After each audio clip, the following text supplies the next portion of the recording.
So hello everyone, welcome back to new blog. তো তোমরা সবাই কইছিলাম আমার লেগে রথ নাই, আমার লেগে ফিরার রতই।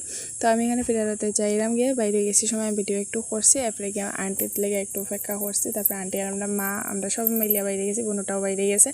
আর এখানে আমরা যাইলাম গিয়ে রথে। তো খুব মজা লাগে, মানে রথে তো গেছি না, ফিরার রতে এতটা আনন্দ করে এটাই মজা লাগে সবচেয়ে। আর এখানে দেখো এই বাড়িটা দেখে তোমরা সবাই চিনরা, এটা কার বাড়ি? বিশ্ববন্ধু স্যারের বাড়ি। তো এখানে দিদা একজন বই গেছিলো, তো তাই উঠতে পারে না, তারপরে তানটা ধরিয়া মায়ে উঠাইয়া দিছে। তাই কইছিল যে তাই উঠতে পারে না। দেখো, তো তোমরা এখন একটু রথ দেখিলাও, যারা যারা রথ দেখছো না আজকে, সবাই তো রথ দেখছো, কিন্তু আজকে কি দেখছো না? তো আমরা আজকে দেখছি, রথ দেখছি না, আমরা ফিরার রথটাই দেখছি। আমরা লেগে ফিরার রথই হয়তো আইসলো। তারপরে একটা ফটোও তোমরা লোকে শেয়ার করে লাইলাম। তো তোমরা এখন একটু তো আজকের লেগে এতটুকুই, দেখা হবে নেক্সট ভিডিওতে।